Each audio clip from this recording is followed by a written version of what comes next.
మీరు ప్రభుత్వానికి రుణం ఇవ్వవచ్చని మీకు తెలుసా? మరింత తెలుసుకోవడానికి చూస్తూనే ఉండండి. మీకు తెలుసా ఇండియన్ గవర్నమెంట్ కూడా మనలాగానే వేర్వేరు అవసరాల కోసం లోన్ తీసుకుంటుందని?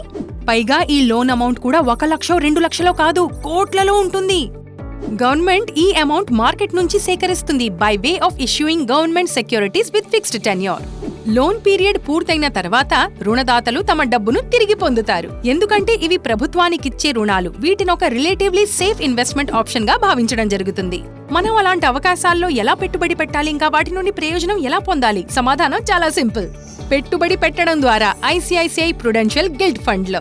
ఇది ప్రధానంగా మూలధన లాభాలను జనరేట్ చేయాలనే ఉద్దేశంతో మెచ్యూరిటీల అంతటా ప్రభుత్వ సెక్యూరిటీల్లో పెట్టుబడి పెట్టే రుణ స్కీమ్. 1999 నుండి ఉనికిలో ఉన్న ఈ స్కీమ్ క్రియాశీల వ్యవధి నిర్వహణపై ముఖ్యంగా దృష్టి పెడుతుంది.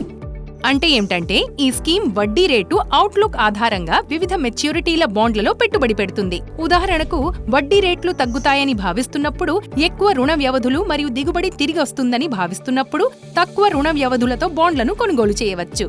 ఈ స్కీమ్ అధిక క్రెడిట్ క్వాలిటీ కలిగిన ఆస్తుల్లో పెట్టుబడి పెడుతుంది, ఇంకా రిలేటివ్లీ తక్కువ క్రెడిట్ రిస్క్ ను కలిగి ఉంటుంది. కాబట్టి దీర్ఘకాలిక సంపద సృష్టి కోసం చేస్తున్న రిస్క్ వద్దు అనుకునే పెట్టుబడిదారులకు, అలాగే క్రమం తప్పకుండా ఆదాయం పొందాలనుకునే వారికి ఇది బాగా సరిపోతుంది. మరైతే అయింది కదా ఒక వర్సటైల్ ఇన్వెస్ట్మెంట్ ఆప్షన్. మరింత తెలుసుకోవడానికి ICICI Prudential guild fund search చేయండి లేదా డిస్క్రిప్షన్ లోని లింక్ మీద క్లిక్ చేయండి. మరింత కంటెంట్ కోసం మా ఛానల్ ని లైక్, షేర్, సబ్స్క్రైబ్ చేయడం మర్చిపోకండి.